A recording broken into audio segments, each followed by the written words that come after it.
Oval Office meeting. President Joe Biden brings in top senators to work on filling a seat on the U.S. Supreme Court. Left behind. Lawmakers seek answers about Americans who remain in Afghanistan months after the U.S. departure. Calls for prayer. An international aid group is asking the faithful to help people in Myanmar. And Black History Month. Learn more about the saintly lives of several African-American Catholics on EWTN News Nightly for Tuesday, February 1st, 2022.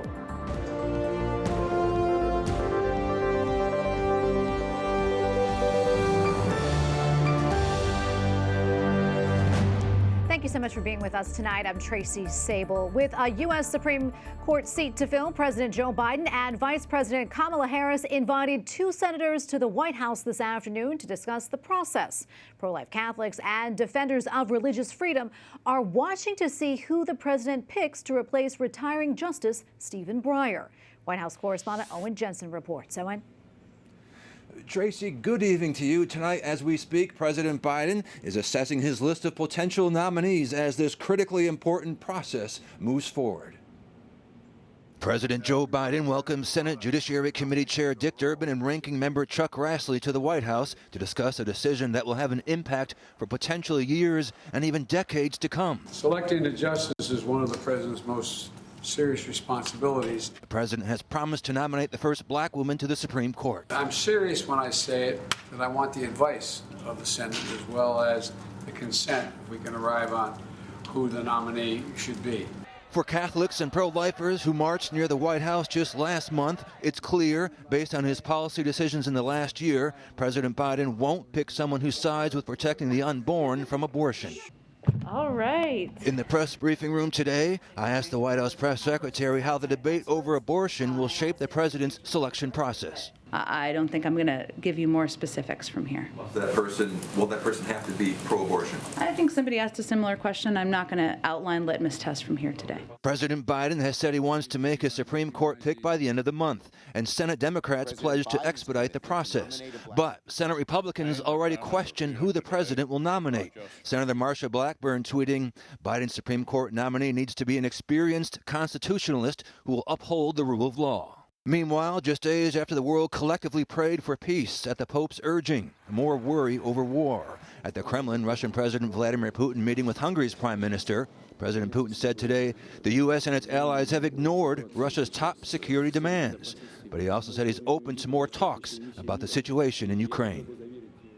Tonight, the White House says the door to diplomacy remains open. However, they don't know what decision President Putin will make.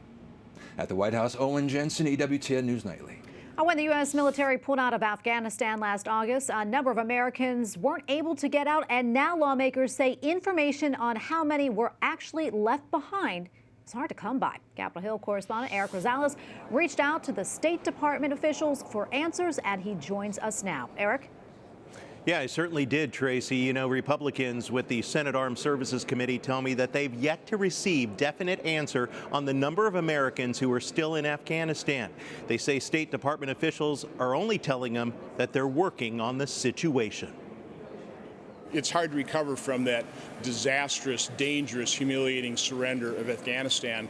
They weren't honest with us back then in terms of how many Americans were there trying to get out. I don't expect that they're going to be honest with us now. Unfortunately, one of the prime examples is the people that the Americans and the friends that this administration left behind in Afghanistan. Others agree and tell me they're sure that Americans are still in Afghanistan.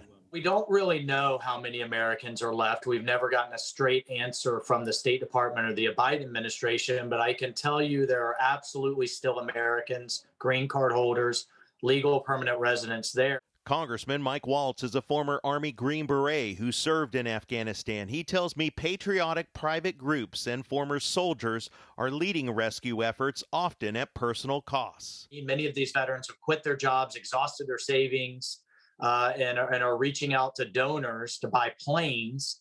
That's something the government should be doing. The State Department cannot tell EWTN News Nightly the exact number of Americans still in Afghanistan. Officials did say they are, quote, working with a few dozen U.S. citizens and their families who want to leave the country.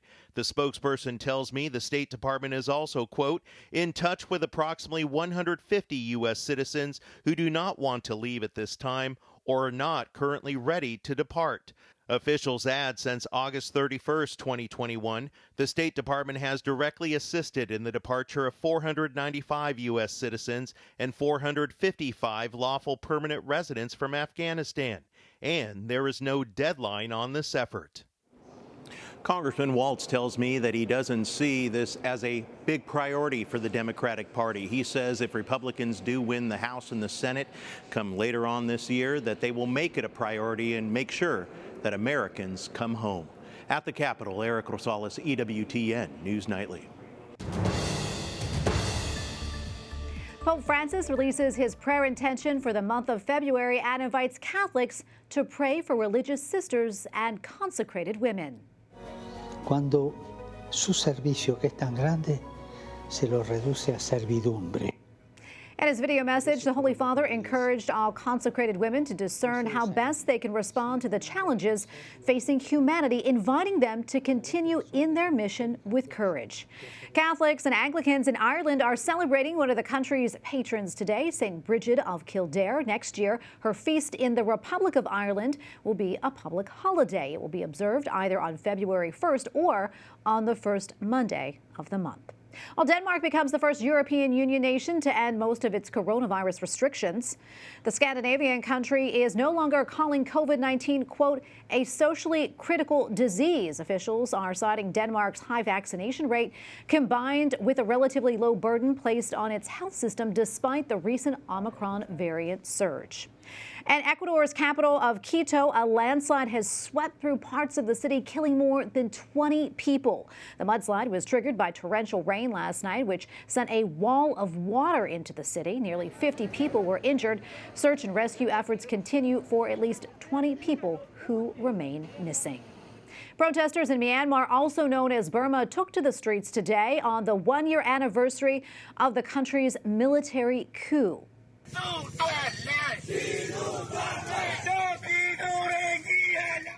Demonstrations against the military takeover took place across the Southeast Asian nation. Some observers believe the situation is now a civil war, and one international aid group is calling attention to the worrying situation. Joining us now is Thomas Heine-Geldern, Executive President of Aid to the Church in Need. Mr. Executive President, great to have you on. Thank you for your time today. I understand your group is calling for a day of prayer for the people in Myanmar. What more can you tell us about this initiative and why it's so important? We join an appeal of the Myanmar Bishops' Conference, which was given on the 14th of January this year. And we are also completely in liaison with the Holy Father, who mentioned during the blessing Urbi et Orbi on the Christmas day that we all should continue to pray for Myanmar. Because there are a lot of people in a very awkward position at the moment. 400,000 people are internally displaced persons, and they are mainly children, elderly, women, and sick. So that's the reason we want to reach out to all our benefactors, to all our friends, to join us in order to pray for the better development in this Southeast Asian country. We know a little bit about the situation in Myanmar. How are things for the Catholic Church and the faithful there? What can you tell us about that? Well, I think what is extremely concerning for us is that in those states of Myanmar where the Christianity are well represented, the difficult situation for the people, despite of the ethnicities and the religion, is the worst. So we have states like Chin, Kaya or Karen, where the Christian population is considerable and where the oppression for the people is pretty high. we have learned that 14 parishes have to be abandoned by the faithful, and those people make out a big portion of the internal displaced people. The situation is that the church, the priests, the women religious, the catechists are trying to follow their folks, the people, and try to support them wherever they can.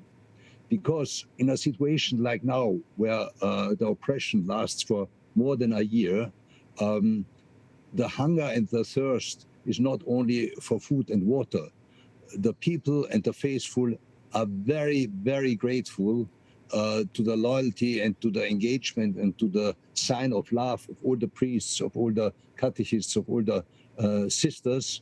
They follow them, and they can offer you the Holy Mass. They can offer them the communion.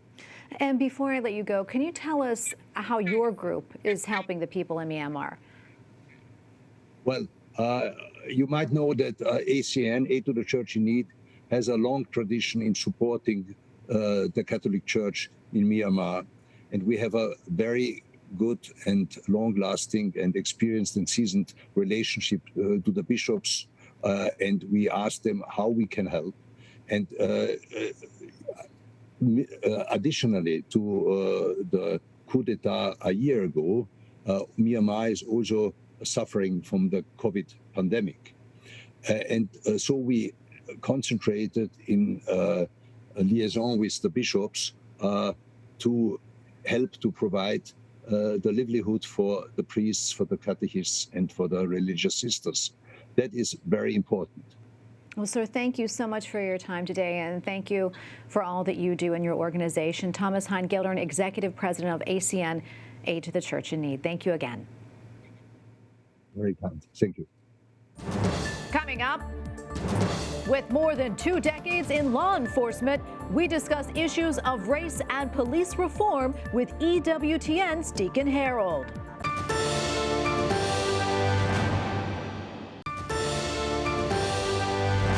A new photo has emerged of Pope Emeritus Benedict XVI. The Pope Emeritus is shown on the left in a picture taken last night at the Vatican Gardens and posted on social media. Pope Benedict was in the news recently. A report on clergy sexual abuse in Germany said that he had mishandled 4 cases. The Pope Emeritus strongly denies the allegations. Back here in the U.S., violent crime is on the rise in many cities. Last year, Chicago saw more than 800 homicides, the highest number in 25 years. New York City reached over 480 homicides, the highest number in a decade. And Washington, D.C. finished out the year with more than 220 homicides, the highest number for that city since 2003. Other major cities, including Atlanta and Columbus, followed the same trend. And joining me now to discuss this is Deacon Harold Burke-Sivers, co-host of EWTN's God's Blueprint for a Happy Life. Deacon Harold, great to see you. Welcome back. I know that you spent more than 20 years in law enforcement. What's your take on this rise in violent crime across the country, and what do you think is contributing to it? Well, I think, Tracy, there's a number of factors that are contributing. One of them, quite frankly, is the coronavirus. We've also seen, for example, within families, an increase in domestic violence, an increase in pornography use, an increase in depression. You know, my wife is a clinical counselor, licensed clinical counselor, and her private practice has been booming since COVID. She has a waiting list. That's one factor. I think another factor, of course, is the lack of confidence in policing right now. There was this effort to so-called defund the police. And so what a number of cities have done, they've reduced allocation to police services and resources. And when that happens, you don't have the number of police officers on the street that you need. The people are going to take advantage of that. And there's a definite lack of confidence. And the other thing is a lot of officers, because of the current climate, have been taking early retirement, and not as many officers are coming back on. I mean, Think about it. If you're a young man, boy, I really want to be an officer today with everything that's going on. So I think there's a number of factors contributing to it. Yeah, and I want to point out, too, that this spike in crime, it's not just happening in areas, where it's already prevalent. Here in D.C., police are investigating a shooting death of a man who was killed on the streets of Georgetown yesterday near popular restaurants and shops. I want to get your thoughts on that. And what do you think that signals that this crime is spilling over into many neighborhoods right now? Yes, see, again, when you have a lack of police officers, lack of police services, they're not going to be patrolling as heavily. They're not going to be as proactive as they once were. And so people are noticing that. They say, hey, wait a minute, if I do this, it's going to, the police won't show up, but they have other priorities. And so we're seeing an increase in crime, even in so-called good neighborhoods. Again, because we're seeing a lot of people moving into, a lot of gentrification, a lot of people moving into these neighborhoods. And so, the people who commit these crimes, it doesn't matter who lives there. They're gonna take advantage of crimes because of the opportunity. Yeah, Deacon Harold, what do you think can and should be done to get this under control? Well, one thing we have to reestablish confidence in our police officers again. One of the things we do is reallocate that money back to police services. We have to make sure that the training is up to par. We have to ensure that to prevent these kinds of incidents that we've seen in the past, that we're making sure we're incorporating bias into the training. So, for example, when you're doing traffic stops, for example, everybody's learning the proper techniques in order to do that.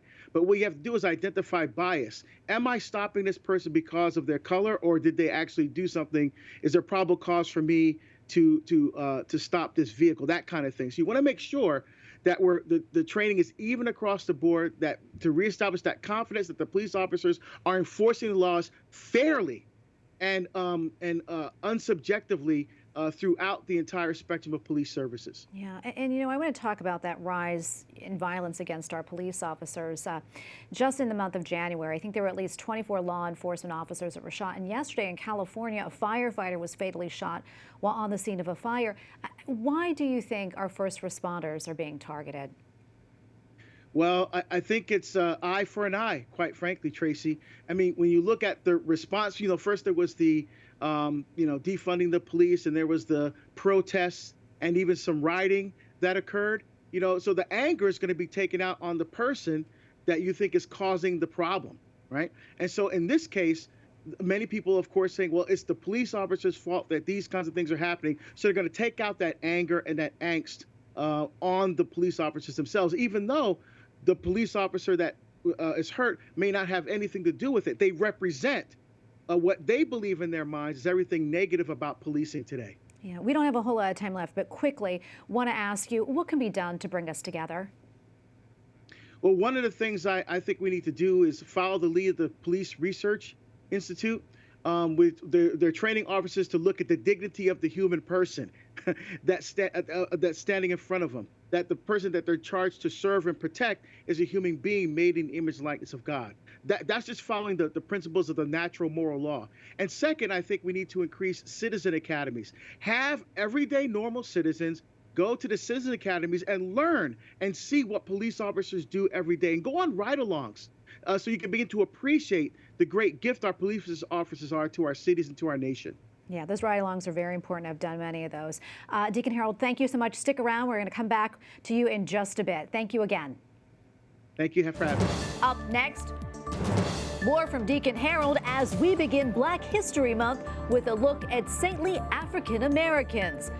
Plus, a 7-time Super Bowl champion and graduate of a Catholic high school makes a major announcement.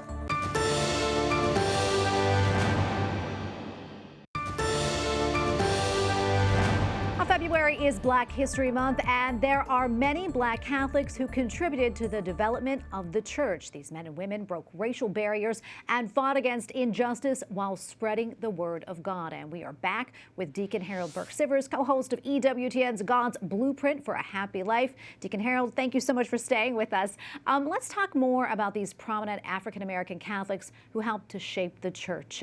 Father Augustus Tolton was the first Black priest in America. What more can you tell us about him? Oh, I wrote a book about the contributions of his life to our country and to our families. But let me say first why I think it's important that we have a Black History Month, right? I mean, I think this is a good idea in the sense that the contributions of people of color, and this month it's Black history, but we also have Asian history and Hispanic history and Native American history, for people who have been marginalized and discriminated against in the past and whose contributions have gone unrecognized, unacknowledged. So this is a time to concentrate and focus on recognizing that. But hopefully it'll be a stepping stone to a time where we don't have to do this anymore. Where this just becomes a normal part of learning about the history of this country, where everyone's contributions are recognized. Now, Father Augustus Tolton was born a slave in Hannibal, Missouri, and his mother escaped to the Underground Railroad to Quincy, Illinois, and he started going to church, and with the help of some of the priests and the nuns, learned about his faith, and eventually Rome accepted him and went off to be a priest, and then came back and served in the United States, and still experienced tremendous discrimination. But by the witness of his life, how he responded to that with such faith and with such love, is a beautiful, shining example of how we need to respond today. Yeah, so important. Someone else I want to talk about is Sister Henriette DeLille. A lot of people may not know who she is, and she is on the path to sainthood. And if she is canonized, she'll be the first American-born Black saint. So significant. Talk to us more about her and her life and her work. Yeah, so she was born in 1812 in New Orleans, and she had married young, had 2 children, both died in infancy.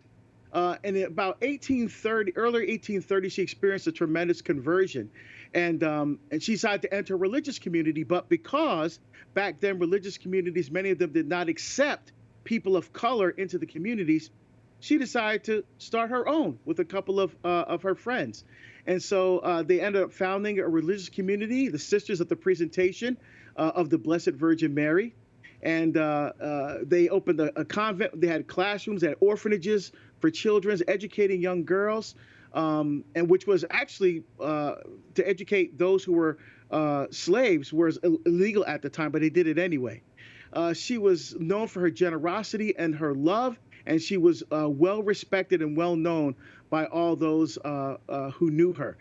She responded to God's call on her life with great love, perseverance, and heroic virtue, and that's why she's on the road to sainthood. Yeah, so beautiful. Another trailblazer I want to talk about, Mother Mary Elizabeth Lang, who helped establish the first Black Catholic school. For those who may not know, can you talk a little bit about her and her mission to educate children? Yeah, so we don't know exactly when she was born. Didn't have the birth certificate for her, but she's probably most likely born in Cuba, then immigrated to the United States. She started a school for serving girls of color in about 1828, and subsequently a women's congregation of religious sisters in order to operate the school. Those were the Oblate Sisters of Providence. And again, that became a reality in a time in the country when religious communities were unwilling to accept women of color. She was really a pioneer. And the Oblate Sisters persevered with, even though despite all the great difficulties, and offered their lives in service to the needy and to the poor, to the widows, to the sick, to orphans, and all of those with spiritual needs. So she's a beautiful witness to the life of faith in this country. So wonderful. So Deacon Harold, we have probably about a minute left, but I want to give you the last word on here. Anything else you would like to share with us that maybe I forgot to ask you about? Well, I just want to make sure that we also, just quickly, the other ones, Sister Thea Bowman is another person that's on the road to sainthood. And many may remember her because she was alive during the last couple of decades. And the Venerable Pierre Toussaint is another one, a slave from Haiti, became a hairdresser, went to Mass every day for 60 years, started foundations to help the poor and the sick. So it's a wonderful time to recognize the contributions of all people of color to the life of the church and to this nation. Absolutely. And Deacon Harold, thank you so much for coming on and sharing all of this with us. We appreciate it, and God bless you. God bless you. Most welcome. And finally tonight, Tom Brady, who went from a Catholic high school in California to win 7 Super Bowls, announced his retirement today. Brady played pro football for 22 seasons. The quarterback finished his career with the Tampa Bay Buccaneers and won the Super Bowl last year, but he spent most of his career with the New England Patriots, leading the team to 6 Super Bowl titles. The 44-year-old was married in 2009 at a Catholic church in Santa Monica. He plans to spend more time with his wife and his 3 children. Brady is often called, as you know, the GOAT, an acronym for greatest of all time, indeed.